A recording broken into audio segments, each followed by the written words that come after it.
오늘 어린이 주일 하나님 앞에 함께 예배하게 된 것을 감사합니다. 오늘 제목이 하나님께서 복 주시는 믿음의 가정 그렇습니다. 우리 찬양 정말 좋은 찬양, 은혜로운 찬양인데요. 우리 가정, 하나님이 복 주시는 가정, 특별히 이 믿음의 가정은 작은 천국이라 이런 찬양의 내용입니다. 왜 그렇습니까? 하나님께서 온 세상을 창조하시고 또 가정을 제정해 주셨거든요. 그리고 가정을 통해서 이 천국을 보여주시기 때문에 그렇습니다. 그래서 하나님께서 특별히 우리 가정을 보호하시고 인도하시고 또 지키시기 때문에 또 우리 믿음의 가정들이 든든하게 서가게 되는 것입니다. 창세기를 시작하면서 보면 하나님께서 온 세상을 창조하시고 그 다음에 사람을 창조하시고 그 다음에 가정을 제정하셨잖아요. 그래서 아담과 하와를 통해서 이 가정을 제정하셨기 때문에 가정의 주체는 바로 남편과 아내가 되는 것입니다. 근데 가정의 이제 주인은 누구십니까? 주인은 하나님이시죠. 그러므로 크리스천 가정은 하나님의 말씀을 따라 살아가야 하는 것이죠. 그래서 하나님의 말씀으로 우리 가정의 규범을 삼아야 하는 것입니다. 하나님께서는 이 크리스천 가정, 믿는 가정들을 통해서 이 천국을 그대로 보여주시지 않습니까? 하나님께서 그렇게 원하시는 것이죠. 그래서 믿음의 가정은 사실 하나님께서 복 주시는 가정이에요. 그리고 믿음의 가정은 예수 그리스도를 닮아가야 하는 것이죠. 또 중요한 것은 무엇입니까? 믿음의 가정을 통해서 이 세상에 그 예수 그리스도의 사랑을 전하는 가정이 되어야 하는 것이죠. 믿음의 가정이 작은 천국인 것을 이제 세상에 선포할 수 있는 우리 성도들이 되어야 합니다. 먼저 우리 가정은 하나님께서 복 주시고 허락하신 가정이 오늘 베드로전서 3장 1절 2절 말씀에 보면 이런 말씀이 있습니다.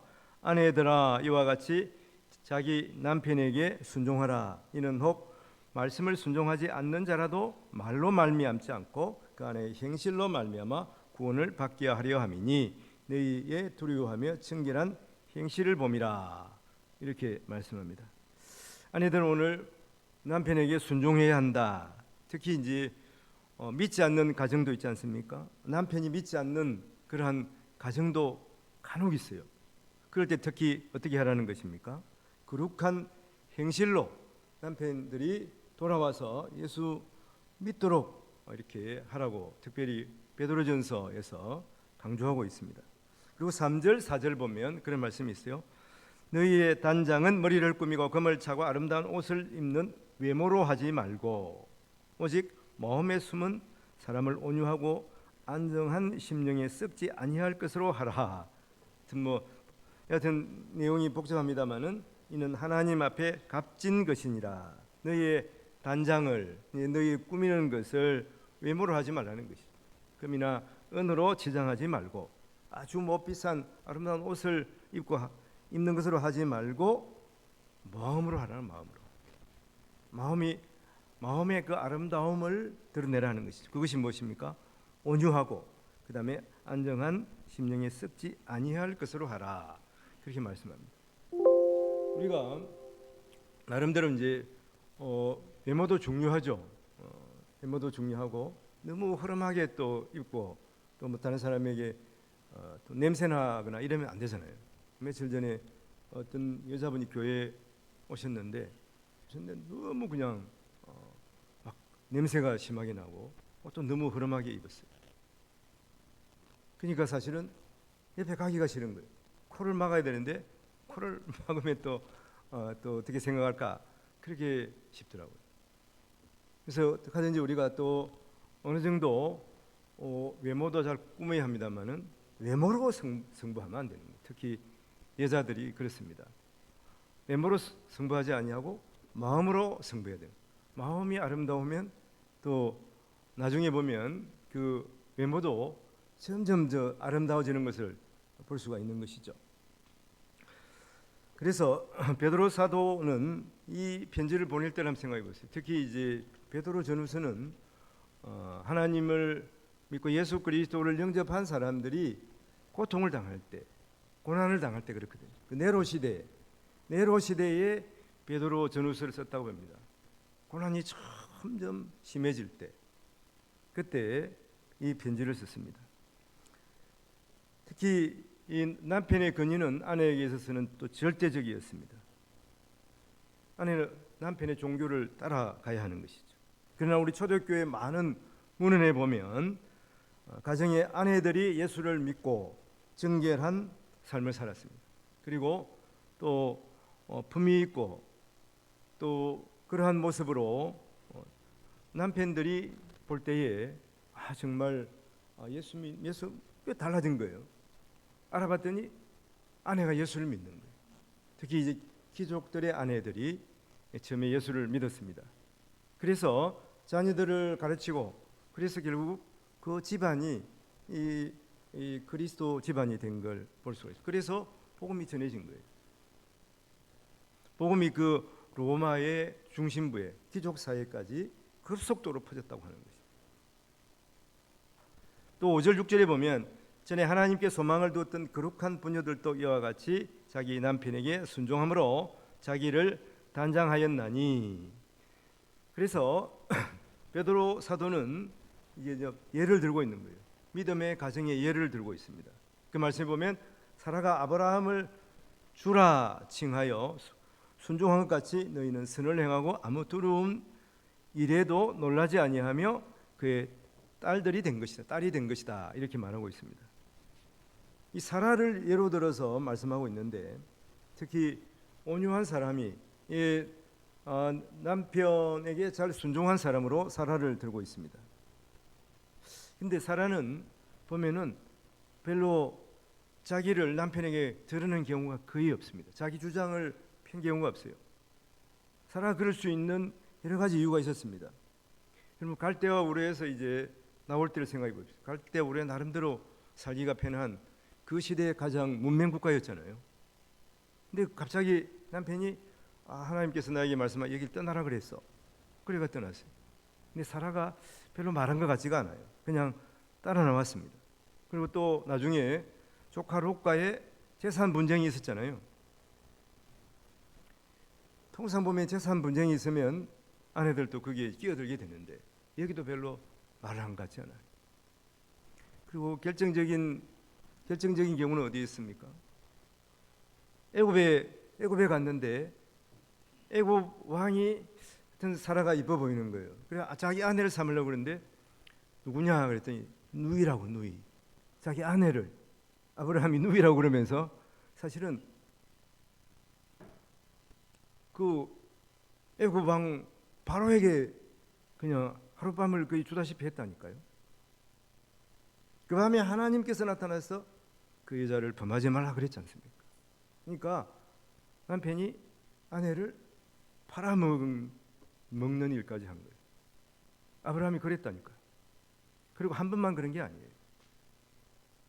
이런 상황들을 우리가 보면서 그때도 사라는 별로 그렇게 남편에게 뭐 투정을 하거나 불평한 것 같지 않아요. 성경에 기록되어 있지 않으니까. 그런데 결정적으로 낯선 경우가 한 번 있습니다. 그때가 언제냐 하면은 창세기 21장 9절에 10절에 보면 그렇습니다. 사라가 본적 아브라함의 아들 애굽 여인 하갈의 아들이 이삭을 놀리는지라. 이스마엘이죠. 하갈의 아들은 이제 지금 한 나이가 한 15살 정도 됐거든요.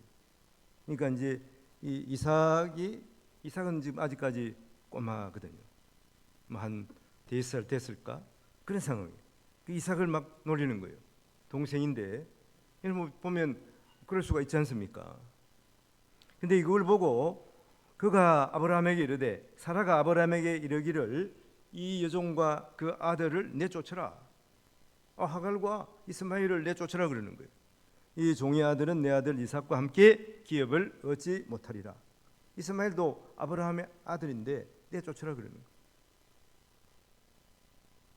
그럼 뭐 아브라함 입장에서 얼마나 곤란하겠습니까? 나름대로 고민을 계속했을 것이. 그때 놀랍게도 하나님께서 그 상황을 수습해 주십니다. 하나님께서 하갈과 이스마엘을 보호하시겠다고 나서신 거예요. 창세기 21장 13절에 보면 여종의 아들도 네 씨니 아브라함 너 씨니 내가 그로 한 민족을 이루게 하리라. 걱정 말고 그냥 자기 아내 사라 말대로 해라 이런 것이죠. 그래서 아브라함은 사라의 말을 듣는 것이죠. 전체적으로 보면 사라가 많이 낳은 경우는 없었지만 이 상황 보십시오. 사라가 얼마나 자기 주장이 대단한 사람이에요. 그러나 본문에서 남편을 주라고 칭했다. 주님이라 나의 주인이다. 그렇게 말했다고 하는 것이죠. 남편은 자기를 팔기까지 한 사람이에요. 남편 자격이 없는 것이죠.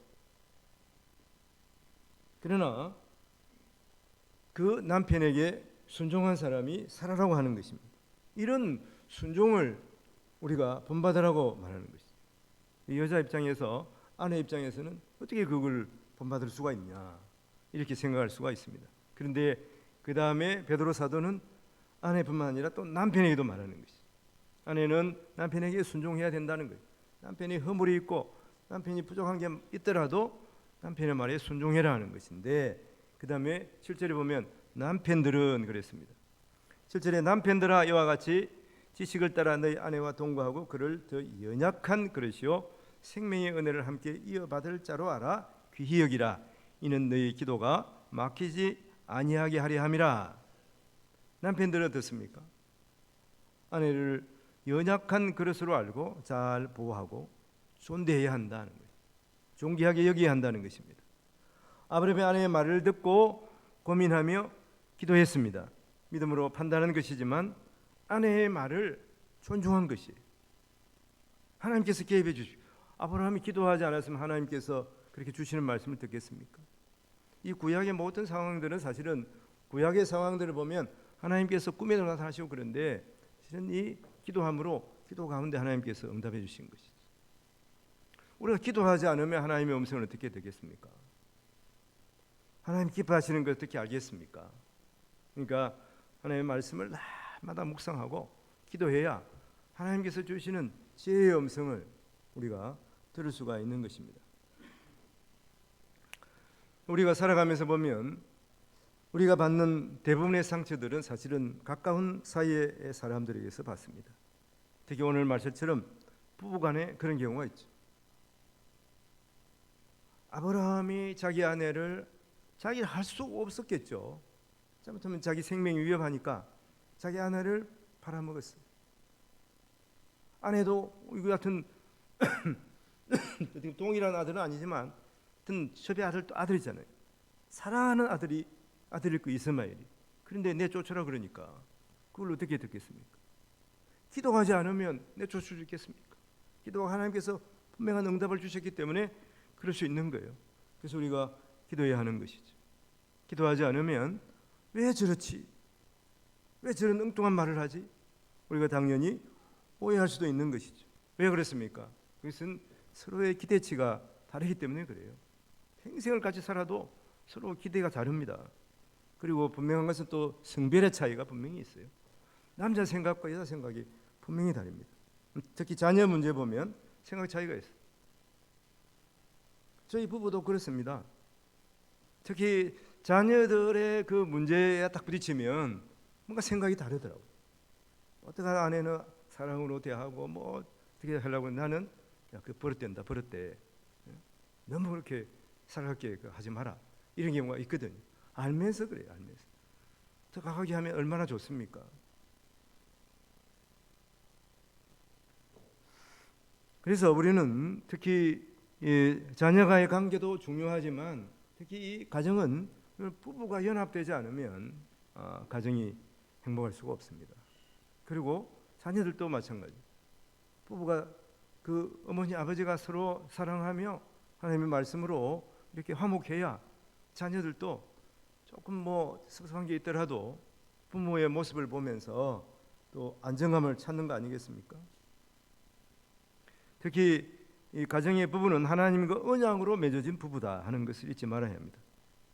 특별히 하나님께서 천국의 모형으로 가정을 주신 너무나 귀한 하나님께서 제정하신 것이 교회와 가정이잖아요. 얼마나 중요합니까?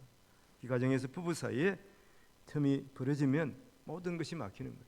마귀탄 특히 이 크리스천 부부의 그러한 틈을 노리는 거예요. 새벽에도 함께 말씀을 나눴습니다만 그렇죠. 아가서에 보면은 이 포도원의 작은 여우를 잡으라 그러잖아요. 이 작은 것이 불씨가 되어서 크게 번지게 되는 것이죠. 그러므로 우리가 더욱 세세하게 서로가 서로를 살피고 또 그러므로 말미암아서 함께 기도해야 되는 거죠.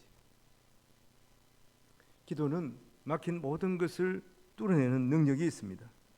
그래서 결코 우리가 하나님과의 관계가 멀어지지 않아요. 부부 관계가 잘못되면 하나님과의 관계가 멀어지는 이런 경우를 많이 보거든요. 부부 사이가 안 좋으면 저 교회도 잘 안 나오더라고요. 세상으로 가. 그래서 특히 남자들은 어떻습니까? 남자들은 뭐 술 먹고 그렇게 해가지고 또 세상에 치우치는 걸 볼 수가 있어요. 돌아오면 되는데 안 돌아오고 막 또 계속 뭐 노름을 하거나 세상으로 치우쳐 버리는 경우를 많이 볼 수가 있어요. 그래서 몸이 망가지는 거예요. 나중에 특히 그렇지 않습니까? 몸이 다 망가지면 그때 이제 본분을 찾아 돌아오는 이런 연속극이 많이 있어요. 실제로 그런 경우가 많이 발생한다고 하는 것입니다. 오늘 첫 번째 중요한 것은 뭐겠습니까? 우리 가정이 하나님께서 허락하신 가정, 언약으로 맺어진, 하나님이 허락하셨다는 것은 하나님의 언약으로 맺어진 가정이고 또 하나님께서 너무나 사랑하는, 하나님께서 정말 복 주시는 그런 가정인 것을 알아야 돼요. 그러므로 우리는 기도하고 예수 그리스도를 본받는 가정들이 되어야 하는 것입니다. 오늘 베드로전서 3장 1절 보면 아내들아 이와 같이 그러고 있어요. 이와 같이 자기 남편에게 순종하라. 그 다음 말씀이 그렇거든요. 그 다음에 7절에도 그렇습니다. 남편들아 이와 같이 뭐라 그랬습니까? 이와 같이 아내를 잘 돌보아 줘야 된다 하는 말씀입니다. 아내를 존귀하게 여기라 그 말씀. 이와 같이, 누구와 같이? 예수님과 같이 하는 말이에요. 예수님과 같이 이 말은 이제 3장 1절하고 7절이니까 어디를 받겠습니까? 2장에 있는 그 내용을 받는 거예요. 그래서 2장 21절에 보면 이런 말씀이 이를 위하여 너희가 부르심을 받았으니 그리스도도 너희를 위하여 고난을 받아사 너희에게 본을 끼쳐 그 자취를 따라오게 하려 하셨느니라. 이렇게 말합니다. 이를 위하여. 우리가 이 베드로전서의 배경이 그렇지 않습니까? 고난이거든요. 고난. 이와 같이 예수님처럼 우리의 가정에도 우리 각자에게도 그런 고난이 있다고 하는 것입니다. 그렇지만 하나님 앞에서 아름다운 사람으로 서야 해요. 예수님처럼. 어떻게 해야 되겠습니까? 예수님을 닮아가야 되는 것이. 고난의 때에, 힘든 때에 우리가 고난을 당하지만 여러분 예수님만큼 고난을 당해 보셨습니까? 예수님처럼 배신을 당해 봤습니까? 예수님처럼 부끄러운 일을 당했습니까? 그렇기 때문에 우리가 예수님을 생각하면 그런 고난들을 능히 이길 수가 있는 거예요. 그래서 예수님을 본받는 자가 되라고 하는 것입니다. 성도는 세상에서 돌이켜서 예수님께 돌아온 자들이에요. 성도들은 세상 방식으로 사는 존재가 아닌 것입니다. 세상 사람들이 서로 조건을 내걸고 네가 잘했냐, 네가 못했냐, 내가 잘했다. 세상 사람은 따질 수가 있잖아요. 그러나 우리는 주 안에서 한 가정을 이룬 하나님께서 제정하신 대로 작은 천국이 된 우리 가정을 영위함에 있어서는 세상 방법으로 남편을 보고 세상 방법으로 아내를 판단해서는 안 된다고 하는 것입니다. 그래서 22절, 24절 말씀 그 말씀을 하는데 24절 말씀에 보면 그렇습니다. 친히 나무에 달려 그 몸으로 우리 죄를 담당하셨으니 이는 우리로 죄에 대해서는 죽고 의에 대해서는 살게 하려 하심이라. 그가 채찍에 맞음으로 나음을 입었다. 이것은 희생을 말하는 것이죠.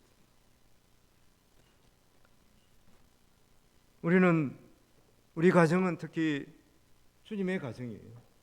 주님께서 복 주신 가정이에요. 하나님께서 하나님 앞에 언약으로 맺어진 가정인 것을 우리가 생각해야 됩니다. 이제 예수님께 돌아온 가정들입니다. 25절에 너희가 전에는 양과 같이 길을 잃었더니 이제는 너희 영혼의 목자와 감독 되신 이에게 돌아왔느니라. 돌아온 가정이 됐다는 거다. 하나님의 가정이 됐다는 것이죠. 구약 성경에 가장 많이 쓰인 단어 누차 이야기를 했습니다. 그게 이제 엘로힘 하나님, 그 다음에 여호와, 이 두 개는 같이 붙어 쓰는 경우도 많아요. 근데 세 번째로 많이 쓰인 단어가 뭐라고 그랬습니까? 슈버. 돌아온다. 열왕기서에도 보면 슈버, 돌아온다는 말이 많이 써요. 어떻게 돌아와야 됩니까? 하나님께로 돌아와야 되는 거예요. 이스라엘 백성들은 하나님의 백성이지만 세상으로 돌아갔어요. 세상으로. 어떻게 해야 됩니까? 다시 하나님께로 돌아와야 되는 거예요. 우리는 세상과 보다여 살다가 이제 돌이켜서 하나님 앞에 돌아온 사람들입니다. 세상을 본받으면 안 돼요. 세상의 경험, 이 세상의 방법, 그것을 따라 사는 존재가 아닙니다. 우리 가정도 마찬가지예요. 하나님의 방법, 하나님의 뜻대로 하나님의 말씀을 기준으로 살아가는 가정이 바로 우리 가정이다 하는 것을 생각해야 되는 것이죠. 그래서 서로 사랑하고 서로 희생하고 서로 존중하며 예수님이 우리를 위해서 희생한 것처럼 우리도 그렇게 가정을 사랑하며 살아가야 되는 것이죠. 우리 가정에 예수 닮은 모습으로 우리가 살아가서 그러므로 말미암아 어떻게 됩니까? 이 세상에 우리가 크리스찬이다. 우리 가정이 크리스찬의 가정이다.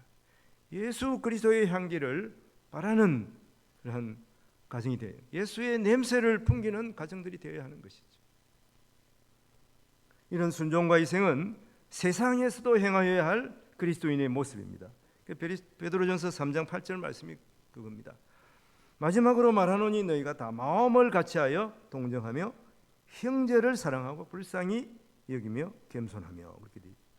이게 이제 형제를 사랑하며 하는 말씀은 우리가 신앙 공동체 안에서 우리가 어떻게 살아야 할 것인가 하는 말씀이에요. 그다음에 9절 보면 악을 악으로 욕을 욕으로 갚지 말고 도리어 복을 빌라. 이를 위하여 너희가 부르심을 받았으니 이는 복을 이어받게 하렴. 이 세상에서 우리의 사명이 무엇이냐? 우리가 6번째 보면 소명이잖아요. 소명. 하나님께서 왜 얘를 부르셨는가? 그냥 나만 예수 믿고 우리 가정만 예수 믿고 천국 가라고 부르신 것이 아니에요. 이 사회에서의 우리의 사명이 있는 것입니다. 그래서 너희가 부르심을 받았으니 악을 악으로 욕으로 갚지 말고 복을 비는 존재로 우리가 부르심을 받았다 하는 것입니다. 우리는 세상 속에서 그리스도인으로 살아가야 하는 것이죠. 그리스도인으로 처신하며 살아가요. 예수 그리스도인답게 살아가야 하는 것이죠. 그걸 악으로 악을 갚지 않고 또 욕을 욕으로 갚지 않고 도리어 복을 비는 자가 되라 하는 것입니다. 어떤 목사님 부부가 결혼을 했대요. 목사님 부부였던 가정, 크리스천 가정이라고 보면 됩니다. 근데 이제 결혼해서 애를 뵀습니다. 그래서 아내가 임신해서 너무 좋았던 거죠. 그런데 그 옆집의 아저씨가 TV를 너무 크게 틀어놓는 거예요. 그리고 TV를 틀어놓고 막 TV를 틀어놓으면 되는데 뭐 라디오도 크게 틀어놓고 또 막 쿵쾅거리면서 막 노래 연습을 하는지 시끄럽게 하는 거예요. 이게 이제 자기는 이제 교회 와가지고 주로 생활하니까 잘 모르는데 아내는 애를 뵀는데 너무 스트레스를 받는 거예요. 그래서 그 얘기를 합니다. 그러니까 남편이 가가지고 한번 되게 뭐라 그럴까 그런 생각까지 했어요. 그런데 오늘 말씀이 악으로 악을 갚지 말라. 욕을 욕으로 갚지 말라. 도리어 복을 빌라. 이 말씀이 생각이 났습니다. 그래서 밖에서 이제 들어오면서 음료수 또한 사가지고 이 문을 두드렸어요. 그래서 아저씨 더우시죠? 음료수 드세요. 그러면서 이제 그 사실을 이야기한 겁니다. 아내가 임신 중인데 소음 때문에 힘들어합니다. 좀 출산 때까지만 볼륨을 좀 줄여두시면 안 되겠습니까? 그러니까 그 다음부터 조용하더라는 거예요. 다 내가 잘못한 거 알아요. 그럼 우리 옆집 사람들 어떤가 한번 생각해 보세요. 우리 옆집에 계신 분도 좀 이제 그런 걸 이 공동사회 이런 것들을 잘 모를 수가 있습니다. 때로는 막 뭐라 그럴까 그런 생각도 들기도 합니다만은 그는 어떻게 됩니까? 내가 누군가 우리 정체성을 알아야 돼요. 내가 크리스찬이에요. 크리스찬, 하나님 믿는 사람이 예수 그리스도를 닮은 크리스찬이다. 결코 악을 악으로 갚지 않고 욕을 욕으로 갚지 않고 도리어 복을 빌 때 어떻습니까? 복을 빌 때 그 사람도 알거든.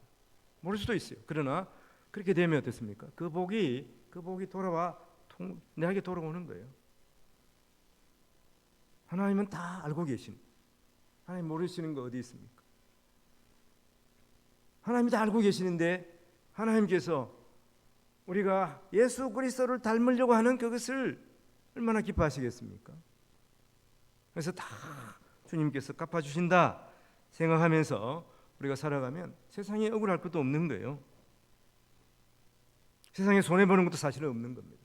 오늘 10절 11절 말씀에 그러므로 생명을 사랑하고 좋은 날 보기를 원하는 자는 소망을 가진 자는 해를 금하여 악한 말을 거치고 그 입술로 거짓을 말하지 말고 악에서 떠나 선을 행하고 화평을 구하며 그것을 따르라 이렇게 말씀합니다. 사실 우리가 살아가면서 크리스찬이라고 하면서도 보면 사실은 우리가 죄인이잖아요. 그래서 하나님의 행상을 이런 것들이 너무 많습니다. 근데 우리가 예수 믿음으로 말미암아서 성령 하나님 우리와 함께 하심으로 말미암아서 하나님의 행상을 회복한 사람, 하나님께로 돌아온 사람들이에요. 하나님의 행상을 다시 덧입은 사람들이에요. 이것은 무엇입니까? 이것은 주를 소망하는, 생명을 사랑하고 좋은 날 보기를 원하는, 예수님 보기를 원하는 그러한 사람들입니다. 이것은 무엇입니까? 영생을 얻어서 영원한 소망을 가진 사람들이다 하는 것이죠. 그래서 어느 생활에서 악순환을 끊어버리고 선순환으로 이끌어야 되는 것이죠. 욕을 욕으로 갚지 말라고 하는 말씀입니다. 그리고 또한 악에서 떠나기로 결단하고 적극적으로 선을 행하고 또 화평하기를 갈망하면서 이를 행하는 사람들입니다. 바로 우리의 정체성이 그러는 거예요. 12절 말씀이 그 말씀이에요.